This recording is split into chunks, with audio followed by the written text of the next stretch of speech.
the good CUSH. I'm Couldn't even keep a straight face for that one. I'm sorry, I can't keep a straight face. You didn't even have to keep a straight face. There's no actual video. Hello, everybody. This is the Good Kush, and we're here to talk to you about Kushness. So yeah, for those of you guys who did not want to watch the D&D stuff 2 weeks ago, for us it was a week ago, but because the way we released these, it was 2 weeks ago.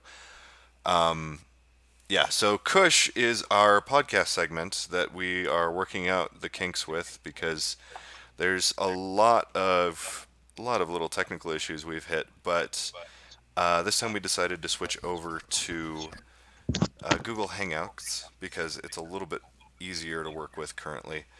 Although I am hearing a little bit of my voice in the background, so hopefully that's fine. I'm hearing you echo too. I'm hearing you echo too. All of you echo beautifully, just letting you know. That was suspicious. There was no echo with him. Hey, I don't need to Alex. echo. Hey, Alex. What do you want, MK? Fret. Wait, what you doing? I'm just sitting at my computer, McKay. That's cool. Okay. As we obviously rip off the world. We'll just hope that that YouTube and Facebook and all those groups don't get too mad at us. Anyway, yeah. Geez, I'm just realizing now how hard it's going to be to keep us all on topic. So if you're listening in right now, yeah, We good luck with that. apologized for our scatterbrainedness. Yep, that's exactly how I would describe it. So, Yeah, so just to get things rolling, yeah, okay. So today we kind of wanted to go ahead. sorry, just right before we jump into the topic, I just wanted to refresh. So our podcast Kush is called that because one, we thought it sounded funny, and two, it actually stands for. And I'm gonna mess this up, so Kara, correct me if I'm wrong, but it was comedy with uplifting science and happiness. That is what we said. Okay, and by the way, to the entire universe out there, and by that I mean like the 20 people who will listen to this, that name was entirely Kara's creation. We were trying to figure out, different acronyms and stuff, and then Kara just kind of kicks down the door. Not really, it was a text chat, but no, she still kicked down the door. And she was You guys like, had the name. I just made an acronym out of it. that's fair. Well, so we presented ideas. We're like, we want a podcast that talks about comedy, something that's uplifting, it's science and it's happy, and we're gonna call it Kush. But how can we? Why can we make that the name? And Kara's like, because that's obviously what you guys just made an acronym without.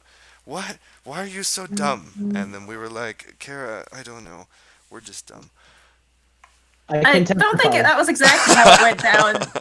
Definitely nowhere near exactly how it went down, but it's fine.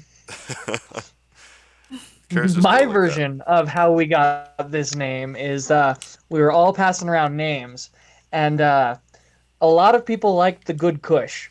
We had no idea how we were going to bring it in, but it sounds hilarious because Kush, but also it sounds like when you put it with the Good Kush, it just sounds like the name of an uplifting podcast.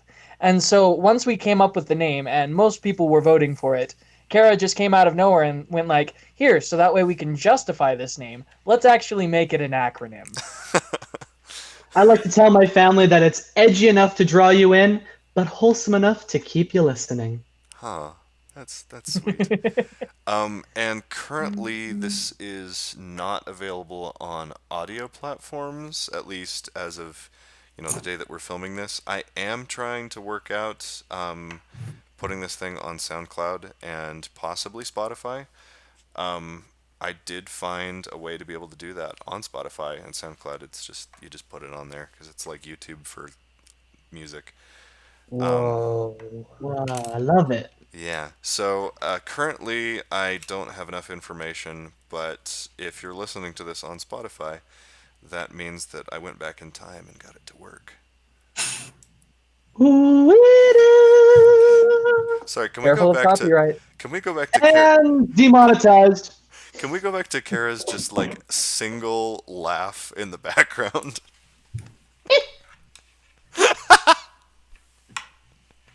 Yeah, I didn't realize I did that until we did recordings, and yeah, that happens.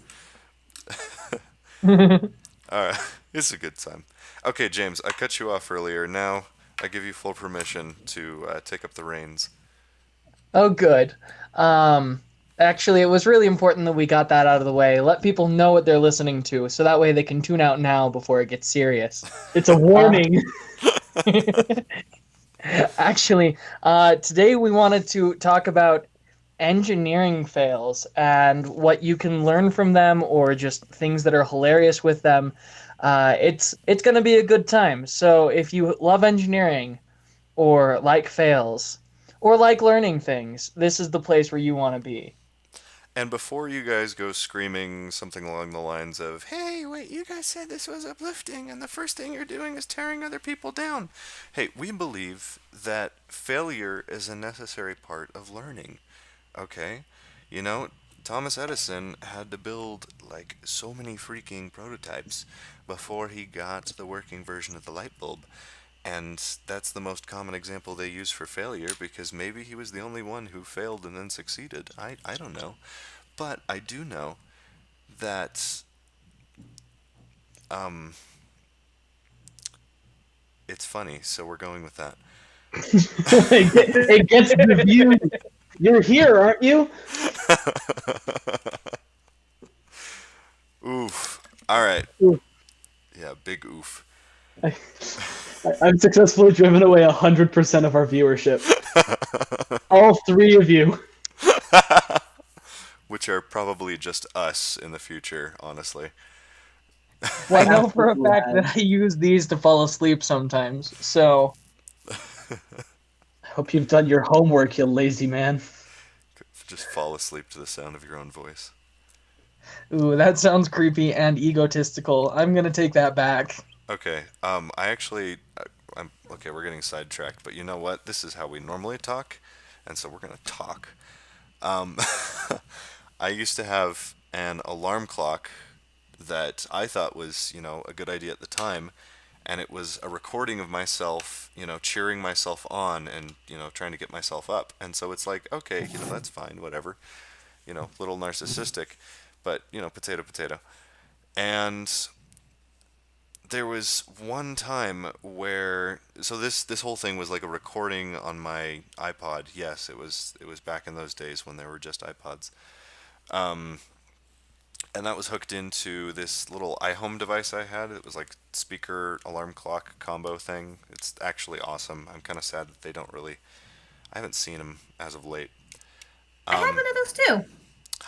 so they do still exist. Ooh, I love those. Continue. Yeah, so I had it hooked up to that. And so basically in the morning, it would start playing that soundbite, which was just me screaming at myself, motivational things. But the one flaw I found with that iHome, and I guess this kind of is a perfect segue into poor design, is the alarm volume and the music volume were the exact same dial. Oh. And so you could turn your music all the way down and your alarm would be silent. You could turn it all the way up and your alarm would come at you with the force of 1,000 angry bearded Thors. So, what happened was one of my buddies was jamming out to music in my room and he likes the music loud, so he turned it all the way up. And then, we turned the music off and I didn't even think about it. So that next morning, I get woken up 5 a.m. to a sound, and I'm going to move away from my mic a little bit so it doesn't, blast everyone, but it was something like, "Wake up, you need to get up!" And yeah, and so I jolt awake freaking out because I'm thinking there's someone else in my room who's just screaming at the top of their lungs at me. And no, it was. And so I wake up. I wake up ready. I wake up ready to like throw down with whatever creep is just standing over my bed. And no, it's just me in the past, trolling myself apparently. So And see, I think I would have the exact opposite problem. I have to listen to something to go to sleep these days, whether it be music, a podcast, etc. But I really don't like it being super loud when I'm trying to get to sleep. So I'd probably turn down the dial, and then I'd wake up to someone going, "Hey James, you should wake up right now," but in a really low tone. And I just don't think I would wake up to it. and this leads in perfectly to our ASMR segment. Oh no. Oh dear. Hey James. Hey James. You should wake up right now. Hey James. That's actually Hey really there. unsettling. Hey James. How's it going? I didn't know Multiverse Productions now creates ASMR. What a beautiful thing. We create everything. Okay, hold up. Okay, I have something to say about failures in the engineering world. Yeah. So, as we're speaking right now, my Google Chrome has like bugged out completely, 100%. Like I have my monitor. It has like right before it's about to crash, it gets that white filter over the front of it. Yeah. Uh-huh. It is right there right now and just sitting there. And I am too afraid to touch my computer or else Google Chrome will probably crash. And so I am just hanging back about a foot from my computer, watching everything go down and praying that I don't just suddenly get dropped from the call. Well, Alex, if you do, we won't judge you too much. Dang straight you won't. I'm practically carrying this podcast. I haven't said a word. Except for driving away our listeners. Oh. As per Yeah. what you said, I'm not actually saying you're doing so. I'm just saying you said that earlier. This is true. I can testify to that. Roll for deception. 17. I believe you 100%. Okay. Yes. Alex, I'm incredibly disappointed, not in you, just in myself, that out of everyone here, I'm not the one that has dice just on hand, ready to go at a moment's notice. MK. I mean, I have them. They're like, I don't know, a foot away. They're just inside my backpack. I mean, The mine's on only the reason shelf why right I in front don't of me. have mine. Yeah, the only reason I don't have mine is because I'm on vacation up in Idaho. You're lucky I'm even tuning in. That's a fair point. Also, you got kind That's of true. buggy there for a sec. We're glad you're Sorry. up in. And we are very lucky to have you, James. We love you, James. To be honest, Mwah. it wasn't actually bugging out. I was just censoring exactly where I'm at, so that way people don't know. Oh. Ah, clever. Very clever. Actually, that was a deception. That was 100% a deception. Oh, dang. Okay, let's continue.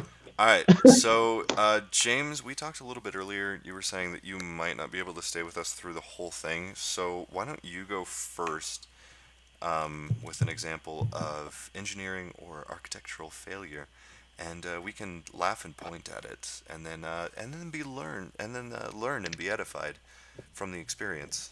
Obviously.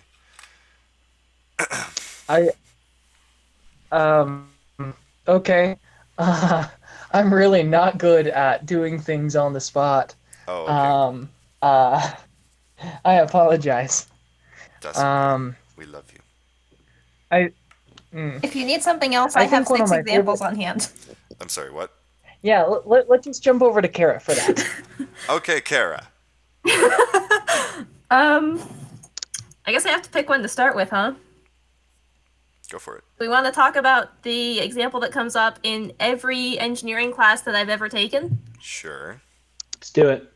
Consistency is best. Okay, yeah. So, are you guys familiar with the Mars Climate Orbiter? No. Yes. Semi. Okay.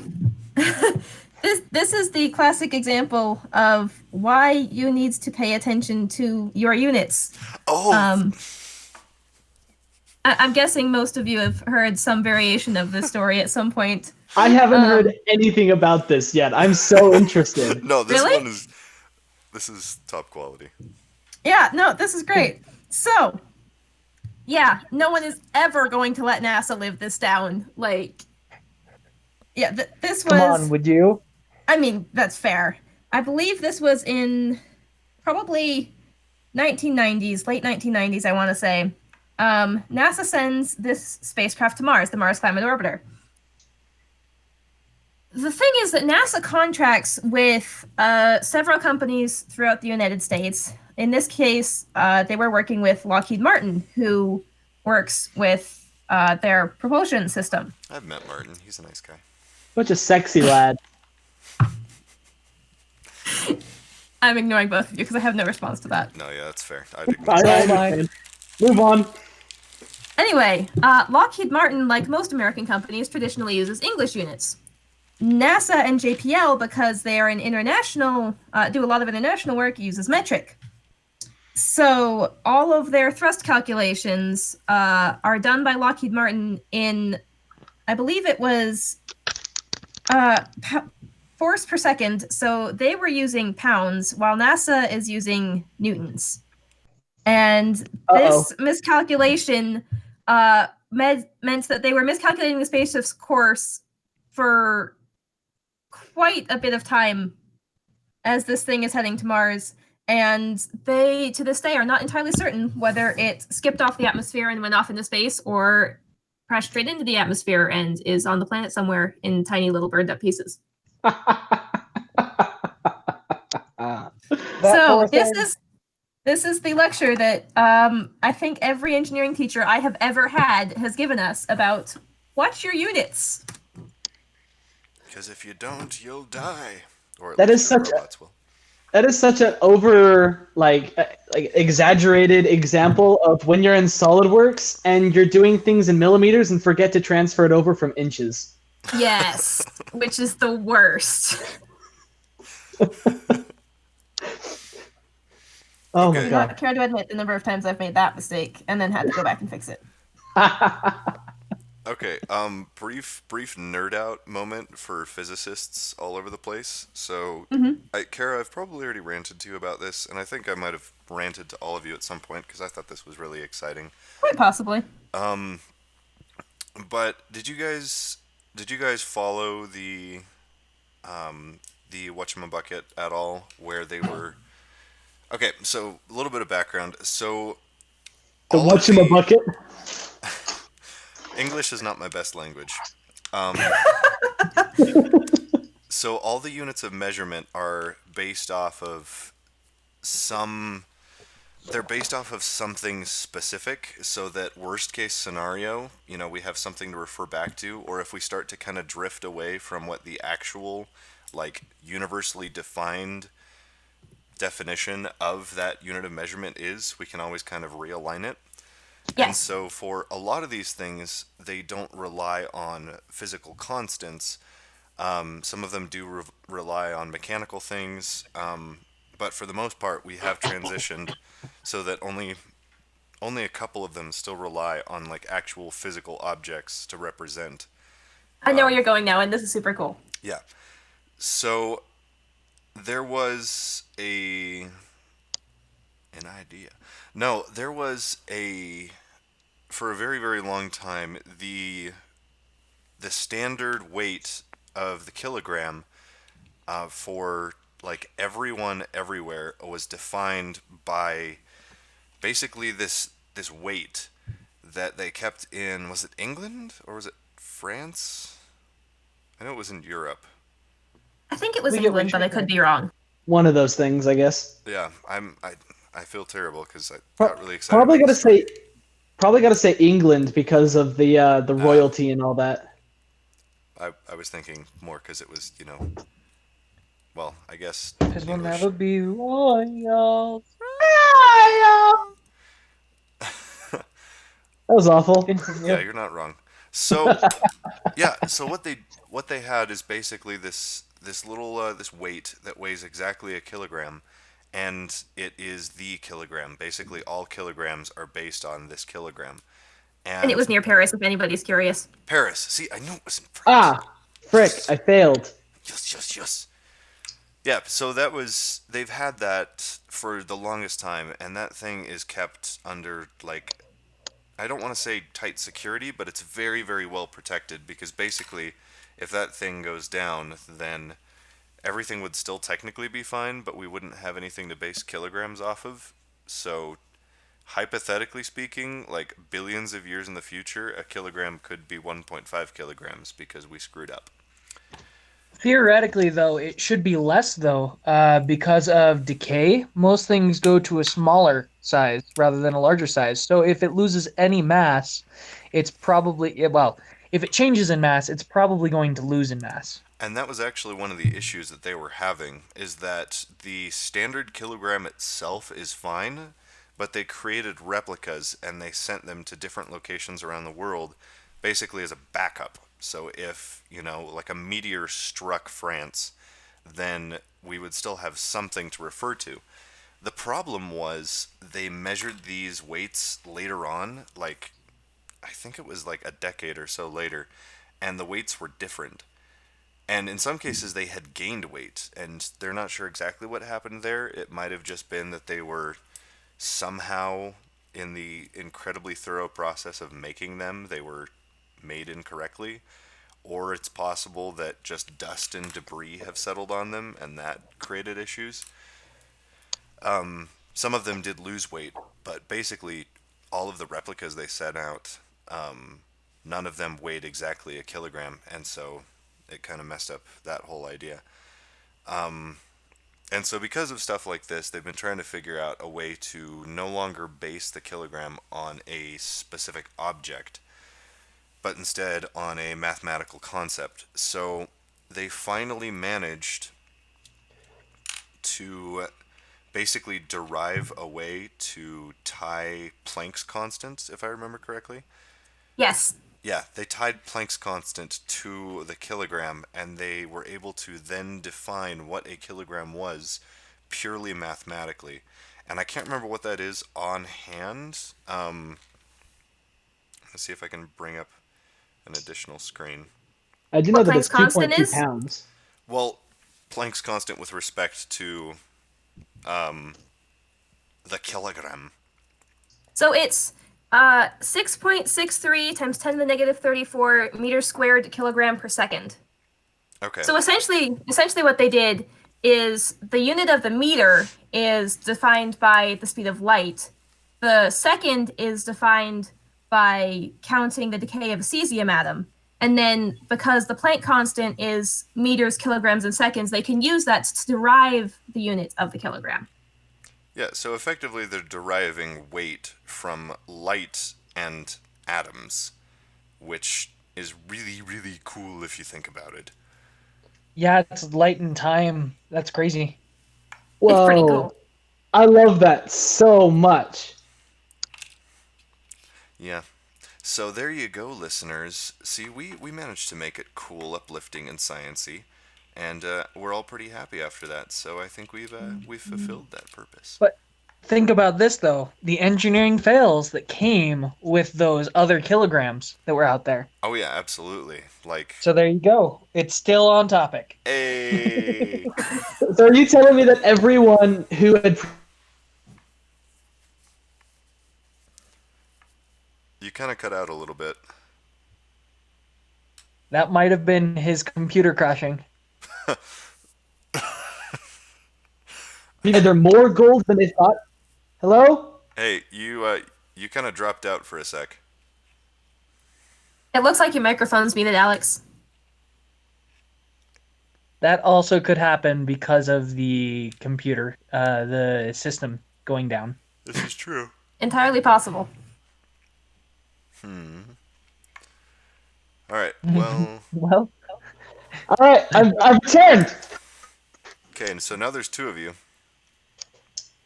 Oh my gosh, there are two of me. How is this possible? I don't even care anymore. This is really great for a segment on technological failure. Yeah, this is like perfect timing. I mean, we picked a pretty good topic for the first one, given that we're still working out all these bugs. Yeah, so here's an ironic thing. Okay, I guess it's not really ironic at all. But so the idea behind these podcasts is that we were going to record the video and audio like this. That way, there's something to look at on YouTube, not just a black screen. And then I was going to rip the audio from these files and just put it up as a regular old podcast. The problem with the last video was partially it was huge, and also the file formatting was not what any of the software I use wanted to take. So it was an FLV, and this is being recorded as an MP4. So last week I couldn't rip the audio because nothing I could find liked working with FLVs. But MP4s are a lot easier to mess around with. So, Yeah, those are pretty universal. yoop. So hopefully I'll be able to get the audio off this thing. So what you're saying is that you can rip this one as opposed to the last one. That just reminds me of ripping souls from things. But, let's not talk about that today. Audio, Well, that escalated quickly. audio is the soul of a video. That actually What kind of about- fits. How does that work for Video Killed the Radio Star? Are you saying that the soul was still there, but they got a facelift? Anyway, so engineering fails. Warning, way too meta. Okay, I have an engineering success for everyone if they want to see that. Okay. I'll take it. Okay, so I'm gonna try. I don't know how to do the whole screen sharing thing, but I'm just gonna explain this real quick because it's probably one of the coolest things that I've ever seen. So I saw this post on r/mechanical_gifs. I don't care how they say it. Screw you guys. So basically what it is some dude in India straight up built he built a tree climbing machine. So what this does, so the coolest part about this is that he basically took a motorcycle seat and a motorcycle engine, built a mechanism that wraps around the trunk of the tree. You sit facing the tree. There are like cylinders connected to the front and back of the tree. You just compress it up against the trunk. Mm-hmm. And you have places to put your feet. You have a handlebar and a little mechanism underneath that activates the motor, and you just go shooting up this tree straight up. So it's meant to climb like coconut trees, and it blew my mind the first time I saw that. That's cool. And I know it's not a fail, but geez, congratulations to whoever this Indian farmer is. Like, I wish I could just give him a hug or something. That's amazing. That actually does sound amazing. And Kara, this is bad news for you. The robots are already taking over things you love. It's never gonna quite be the same. Oh. I mean, he just said that robot has to have a rider right now, so they're not quite there yet. This is fair. Yeah, there's already a robot that, well, it's not really a robot. You attach it to like the front of a digger, if you guys have seen that, and you put it at the bottom of a tree, and then it's not a robot. It is a robot. Sorry, you don't have to have a person wielding it. So you basically attach it to either the top or the bottom of the tree, and it just runs up and strips the tree of all of its branches. Oh, I have seen this. It's the coolest thing. Oh my gosh, I love it. Robotics is just really awesome in general. Ugh. So does that make the tree naked, or would it be naked when you take off its bark? Here's the real question, James. Are you naked when you chop your arms off, or are you naked when you take off your skin? I hate everything about this. I actually had this idea for a sci-fi. Maybe we can turn this into a video or something. No. We've been talking about a couple kind of, mind-bending-esque videos that we might be able to turn into its own little sub-series or something like that. But I had this idea for kind of a twisty mind video where the dominant life force on Earth are actually the trees, and what they do is they kind of just um, spread this influence over the Earth that kind of just takes control and doesn't necessarily possess, but it kind of guides and encourages. Subliminal messages. Yeah, subliminal messages. Like, basically, they direct, you know, what happens where and what happens with who. And so it's like, certain parts of the forest get cut down. That's like the trees waging war on one another. Or, trees get replanted, forests get rebuilt. Humans start feeling bad about, like, deforestation. That's because the trees are trying to grow their armies. And so they're just manipulating people into doing what they want. Okay, so if trees can manipulate people, then how did a war in the Middle East get started where there are basically no trees? I mean, people still probably have free will, but it's just not as free when you live in a forest. I mean, think about it. Like, all really wise and slightly insane hermits that seem to know weird things about the universe always live in forests. What if the Whoa. fact that all of the oxygen, actually most of the oxygen comes from the ocean, so that doesn't work. Never mind. But I'm just saying, what if oxygen is like a mind control drug that we're all addicted to? Well, if the trees didn't want us to know it, they probably wouldn't let us discover it. Oh my gosh, this is brilliant. You know how people think that when Did we lose Alex again? Yep. That's so unfortunate because I really wanted to hear what he had to say. there, what? No, you can hear, can't you? We can hear you now. People think the on airplanes. The trees are I'm trying pretty- to stop him from speaking. I think that's true. I think it's true. Well, he was saying Someone something. help! Help! He was saying something about the government, and so I'm like, wait, what? The trees are using chemtrails! The trees are using the chemtrails! Now we can hear you. Someone save me! I have trees right outside my window. You kidding? I'm in the middle of a forest right now. This is not good. Am I just supposed to shout the entire rest of the podcast? No. Please no. We started out with ASMR, now we're here. That pull feels my- like a really weird rap song about YouTube. I'll just like put my headphones on that side of the room. Can you hear me now? Yes. Okay. Good. Okay, we got off got topic way a while off back. topic. Continue. Kara, did you want to talk about another one, or does someone else want to go? I mean, like I said, I've got 6 off the top of my head if you want me to keep going, or other people can talk too. I feel like I talk a lot, but I only have one example. Let's hear one more from Kara, then we'll hop to yours. That's a good agreement. I like that. Kara, take it away. Okay.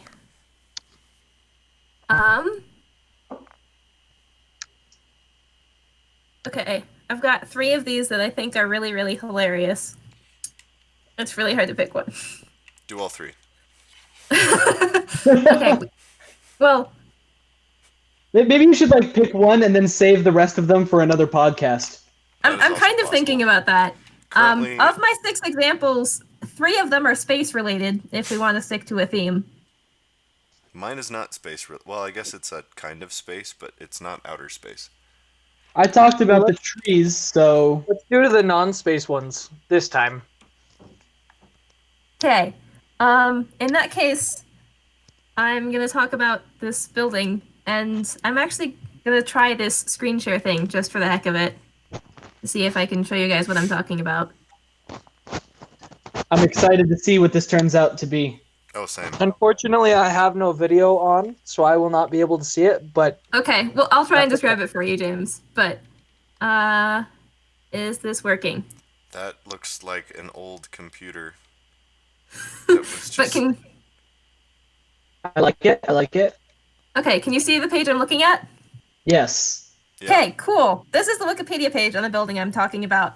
So this is a building in London that I'm scrolling down to the really interesting part. So this started out in 2015, won an award for the worst new building in the UK. Oh, sad. Wait, what? There's an Yeah. award for that? Do they It's they called award the it Carbuncle every Cup. year? I don't know exactly much about the award. I'm sure we could go look at this later. But the hilarious part here is the solar glare problem that it had. So this building has this really cool parabolic kind of shape to it, which means that one side of the building acts like a concave mirror, and when the sun shines on it, it focuses the light so badly that it was melting cars. This is possibly my favorite example of engineering failures. No, okay. I love the part where they it says you can melt cars, but I love how they just had to mention the reflection also burned or scorched the doormat of a shop in the affected area. Yeah, so that's why I just brought up this page so that I didn't have to read this all to you guys. So for James, spot temperature readings at street level would get up to 243 degrees Fahrenheit.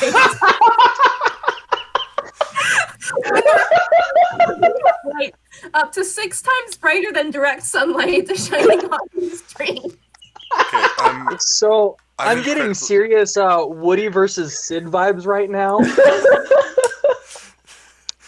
Temperatures in direct line with the reflection became so intense that a city reporter managed to fry an egg in a pan set out on the ground. The reflection also burned or scorched the doormat of a shop in the affected area. Okay, I just want to say, as someone who enjoys writing, the way that they arranged all of these things should be considered a failure, because you always want to put the biggest thing last, because it makes So it starts building. Yeah, so it builds up to it. They did the exact opposite in this. It was. I think It they were trying melted to go cars. in order of It was timeline. And really burning hot. a doormat. It fried an egg and it burned a doormat. I mean, can you believe that poor doormat? I can't believe. That shop owner must have been pissed. I mean, he's probably spent $20 on that doormat? I mean, 20 pounds? Sorry. That is a MK, good point. Yeah, but I'm then, just Think about this though, joining- MK. but then You meanwhile, have the power to change that because it's Wikipedia. oh, that's a good It's point. true. I just want to say, okay, so for those of you listening in, obviously, I hope as a parent, the 4 of us are college students. I'm just really disappointed that there's nothing in this article that says a post-business major didn't come along and build a tanning salon right beneath it.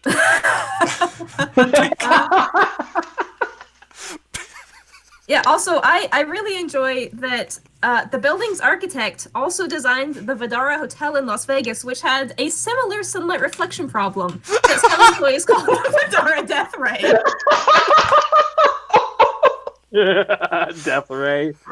Yeah, it's not What like is I up- haven't tried to what make is one up- of those before. What is up with this guy and his concave buildings? I'm I mean, in 99%. fairness, it does look cool, but also, how did you not see this coming? I'm 99% sure that this dude is just Dr. Doofenshmirtz, and this is I think- a part of his plan. I think the best part is that it says meltinator that I'll put all over the world. MK, I think this will make you happy, but in an interview later, this architect said that the horizontal windows on the south side had been intended to prevent this problem were removed at some point during the planning process. While he conceded that there had been a lot of mistakes with the building, he agreed that the sun was too high in the sky on that particular day. He said, "I didn't realize it was going to be so hot," suggesting that global warming was at fault. When I first came to London years ago, it wasn't like this. Now you have all these sunny days. I mean, he has somewhat of a point on that one. I mean, a little bit, But that's not But still, how. you have to plan for the worst. That's not yeah, how. you have to plan for sunlight. That's not how concave Lenses work. It's you refract light. You focus light. Yeah. You don't But- take a magnifying glass and put it in Wait. front of a fire, and suddenly the entire room catches ablaze. But No. here's the thing, MK. If there are always clouds in the sky, then the sun will never be able to directly shine their light. It's very diffuse light. That is a fair point. Okay, I can see You that. gotta wonder though how like it says the Guardian like interviewed him, right? So could you imagine the interview like, Raphael, tell me like what about this building? He just responds with, "Oh, I came to the city. I believe I'm sorry I melted all of your cars and damaged your precious doormat. But global warming. Those stupid SUVs are ruining my buildings." Actually, okay, so I'm gonna try and defend him a little bit. There are windows that you can use that block certain types of light.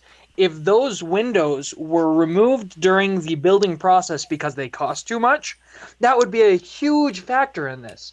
Because if he's using polarized windows and the polarization blocked out the light that way, then he would have been completely fine.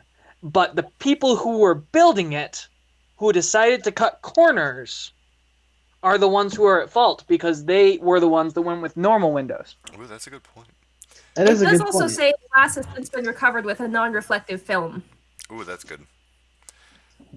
See, here's the thing. I'm just wondering though, what would happen if that film wasn't there and they replaced all of the regular windows with concave windows?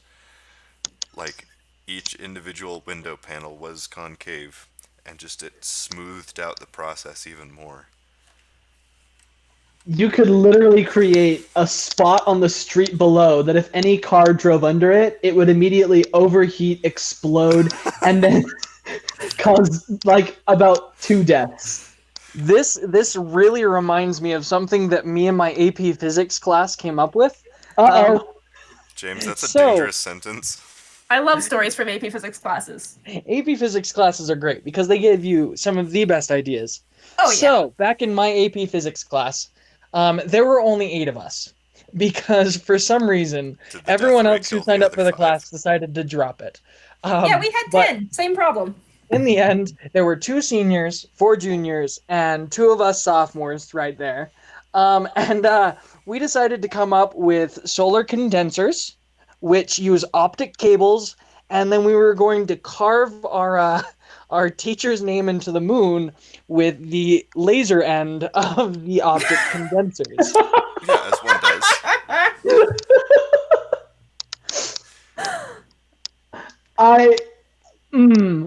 I can't actually refute that, but I might just suggest don't do that.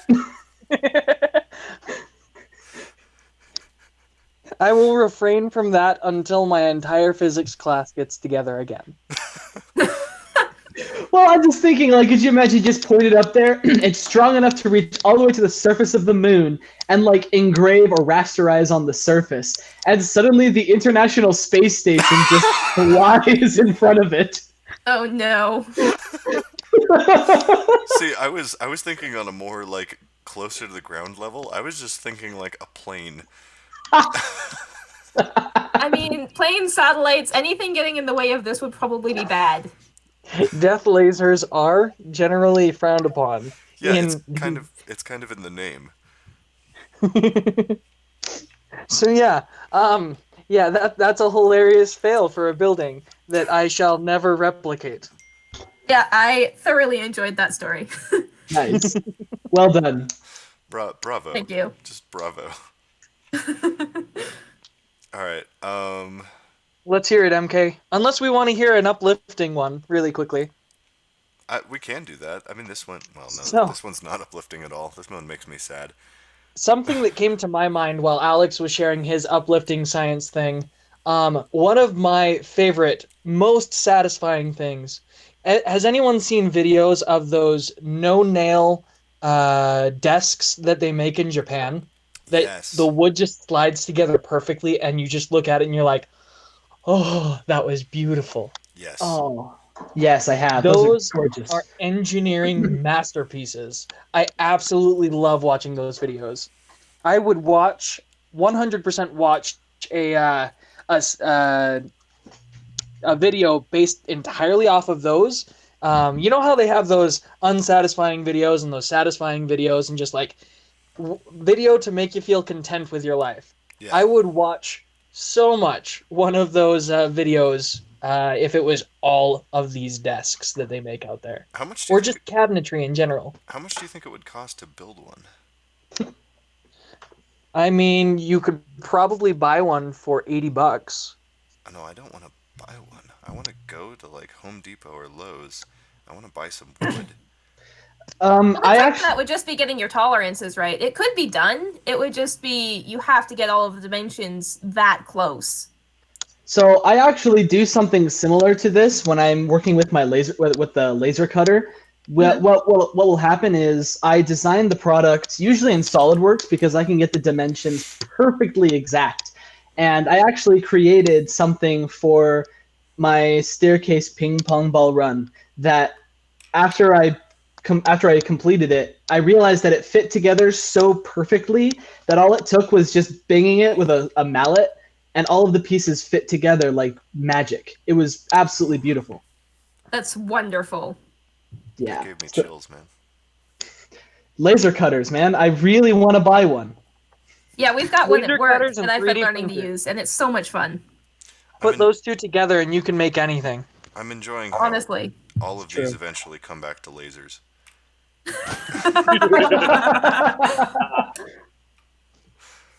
Okay, we can go on to your thing, MK. All right, prepare Yeah. to be sad.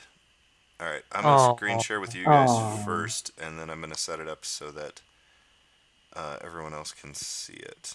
All right, there we go. Cool. Yeah, I mean, I also had two depressing examples, but I wasn't going to bring those ones up. That is fair and concerning. I mean, they were the space shuttles. Oh, yeah. to be honest, that was the first thing that came to my mind, and I didn't want to start out our video like that. It's kind of what I thought too. Besides which, I have these other 6 examples. Yes. Fair. Okay, so you guys should be able to see kind of a weird drawing on the screen. Yes. Yeah, so right now, also for you guys who are listening in, a little bit of background info. One of the reasons why we do these podcasts is one, because it's fun, and two, because not all of us are in the same place. Normally, we do live pretty close to each other, but for the summertime, we're kind of all over. So, right now, I am down further. Oops, what just happened? Oh, there we go. Right now, I am down further south at a different college camp. I mean, I can say what it is. It doesn't make a difference. I'm at BYU right now, and Boo. Anyway, Sorry, go I on. think I'm I allergic. think we do all have to do with that statement.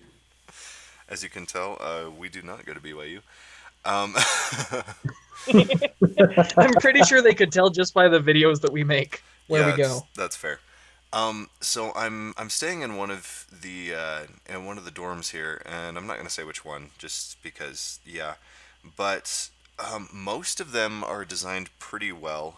It seems like they're put together, you know, and most of them are pretty similar with a couple, different room designs. I don't know exactly why that is, because they're all like fairly uniform, with the only differences being like a couple hall arrangements, and then randomly this one room I stayed in, like the bathroom arrangement was different. So this is a rough mock-up of the bathroom that was in that room that I stayed in. And so right down here we have the door, and light switches and everything over here. Here's the mirror. Here's the shower right here, and then here's the toilet. So it's a pretty decent design, and it does conserve space, and that's like whatever, it like goes around other stuff. So there's nothing wrong with that idea initially. The problem is they wanted to save on their energy bill. So they used those lights where they're motion sensors, and if they don't detect motion, it completely shuts off. Oh, Oh no, no. I can see where this is going. So, the most logical place to put a light switch in any room is right next to the door, so if someone walks in, they can just flip the switch and there you go. So the motion capture panel is right here. So you walk in, and if you are either A, using the toilet, or B, in the shower, it does not matter how quick you are, because this thing goes off after like 3 minutes, 2 minutes. And so, I guess, if you're really, really quick, you can get in and out before the lights go off, but I am not a quick person. And so I'm standing there in the shower, just like massaging my hair and just like, ooh, scalp. And then suddenly, another detail that should be mentioned, this is the inside of the building. There are no windows at all. Oh So no. Oh no. I'm standing there, and then suddenly, and I'm soaking wet, covered in soap, and then suddenly the entire room just fills with the sound of this little click, and all the lights go off. And so I'm standing there in the pitch black, just, and I'm like, what the heck? Pun intended, by the way. Sorry, what was it? You kind of got a little staticky. Sorry, Robot. I said plunged into darkness. Pun intended, by the way.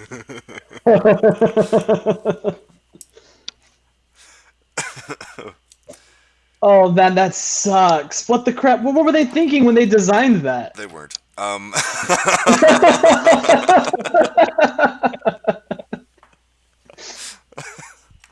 So yeah, and I discovered this day one, as you do, and so for the rest of that week that I'm staying there, I got pretty good at it, like at figuring out ways to work around it. So if like I was in the shower, what I would do, because I'm standing like right here,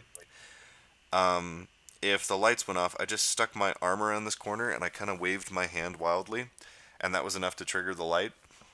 And so it worked out fine there. And yeah, you just kind of get used to it, and it's all good.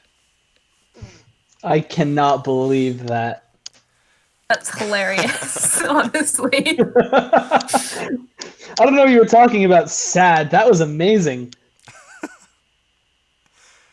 So yeah, that is my story. So the thing we can learn from that is sometimes it's good to design things that you know are just are more efficient, and motion sensor lights are more efficient on average. That's why we say on average, because this was one of the times where it was not. That's great. Yeah, okay, here's the thing. So, I love when we talk about like motion sensors in the bathroom, right? The one thing that I'm learning to absolutely hate is motion censored toilets. Okay, no, here's the reason why. So, kind of like how with you, the motion sensor turned the lights off. The motion sensor for the toilets does the opposite. So we have at my work, we have bathrooms there, as works do usually. I'd hope your work has a bathroom. Anyway, so the toilets there are motion censored, and I will lean forward to use my phone or to just mess with my pants, something like that, and it will flush beneath me. Every time I use the bathroom, it flushes like 2 or 3 times. That is not saving water. Yet you're not wrong. Yeah, there's my little toilet rant there. Hi, we're So, professionals. combining both of those, wouldn't it be the worst if you had a motion sensor toilet mixed with a motion sensor light? No. You lean forward and the light flashes off while the toilet flushes. Stop it! You're gonna give some like French designer an idea. Okay, random interjection on Alex, your subject, just before I forget, because this is something I've thought about for a really, really long time, and you guys have to tell me if I'm crazy. Why is it that every single one of those automatic toilets, the sound it makes when it's flushing or like when it's about to flush, Why does it sound like a really, really angry duck?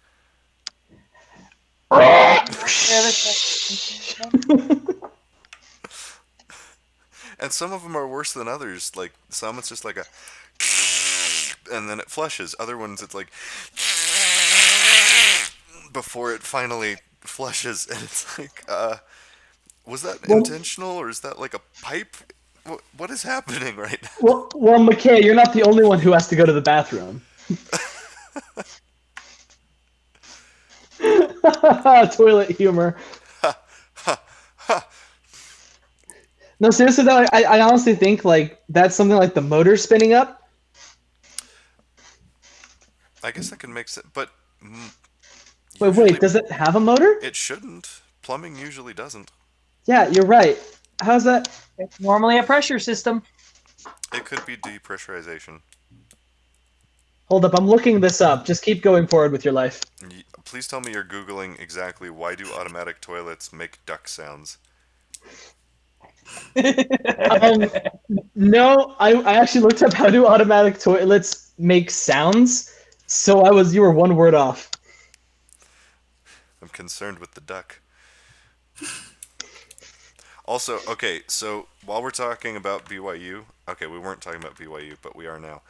Um, they, I guess one point to them, they have this really cool like water feature river thing that runs along one part of the campus, and it's really really pretty. And for whatever reason, it's attracted a bunch of ducks, and so this last week, there were a bunch of little ducklings just everywhere, and it was the cutest thing in the universe. Like, That's adorable, and I love it. oh my gosh, it was so cute. And they, because they're so used to like people being around, they had no fear, and so all these ducklings would just like march right up to you and just kind of stare at you, and it was like Until you gave them food, or until sometimes, you yeah, ran away. both actually. Like you could just walk right by them and they'd kind of just look at you and then go back to whatever they were doing. I wonder if any of the little ducklings have imprinted on a person as they walked by, and then just all of a sudden started following them forever. That would be adorable and sad, but adorable but sad. That is very sad. This is sad. I am now sad. Hi, sad. You know, one of these days I want to get a duck egg and have it imprint on me and just have the duck sit on my shoulder until it gets too big. I don't know. I have a thing about like animals sitting on my shoulders. I love the idea of pirates because they have the parrot that sits on their shoulder. For me, though, the one that I want is a white lab rat that I train that it can run up my arm and just sit on my shoulder. So, That would be awesome. so what you're But basically now I want saying, to do it with a duckling. so what you're basically saying, James, is that you just want a familiar. Yes. Maybe. How else can I channel my magical abilities? I don't know, man. At a distance. Because, I mean, like, you can always channel them regularly, but that's no fun. I mean, at some point, I did actually get my cat to sit on my shoulder for a while. Hey, that's actually an achievement. Hey, that's pretty good. All right. She didn't sit still, but she stayed there. Was she staying there because you were holding her there, or was she staying there just out of her own volition? I mean, I was kind of supporting her to make sure that I could catch her if she did start squirming, but she was staying there. That's cool, actually. Yeah, Wow. she was super sweet, though. Sweet. You move dorms and suddenly get a cat. Yeah, Oh, I wait, really this wish is- we could have cats on campus, but I wish we This could have isn't fire, useful. but different reasons. also that. Yeah, I wish I could grill. Like that's the one thing I wish I could do is just grill because one of the let's talk about a mechanical fail. Let's talk about a failure in architectural engineering. All right, they tell us in our area of campus that we can't have a fire, and then they go build grills on another part of campus for people to use on their dorms. I don't understand that at all, and they're not like electric stuff. They are straight natural gas grills. Oh yeah.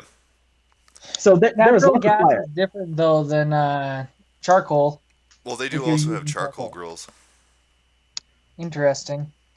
Like, I don't understand that. Maybe like because we just wanted to use like a small grill outside by our dorm, and they're like, no, you can't do that. But Even though they built it. But think about when the buildings were made, because we live in some of the oldest buildings on the entire campus. Yeah, but this is over by the SLC. should we bleep that out so you don't like dox our university? Maybe. I mean, Whatever. I mean, you are correct. I do have to sign a form when I move in that says I won't lick the walls because I will get lead poisoning. No, you won't get lead poisoning. It's a possibility that some of the lead paint hasn't been stripped. I will. It's a proof, James. I'm telling you, the government's trying to keep us down. The earth is flat. The walls give us lead poisoning. The trees are trying to keep us down. The trees are trying to keep us down. So we are at about an hour of recording if you guys want to bring it to a close. I think we have enough content for right now. Yeah, I like that. I'm content with that. Content it with could also be noted for future viewers that MK and James are both pun masters, and this is going to be a continuous theme. I hope it doesn't punish you. Precisely. Are we still telling puns? Kara, did you want to talk about that thing, or should we do that another time, or this time? It's not really relevant right now, so I kind of figured it would be later. I just felt the need to tell you. Oh yeah. Yeah, let's do that thing next time. Alex, Ooh, if you can, fingers. Alex, if you could like somehow make some really really dramatic like trailer music in the background, we can narrate something for next time. We can give an outro. Yeah. Let's see what I can do. Makes sense. I don't know guitar, by the way. Next time on The Good Cush. Thank you for joining us. Next time we'll be talking about Sir Isaac Newton's flaming laser sword and other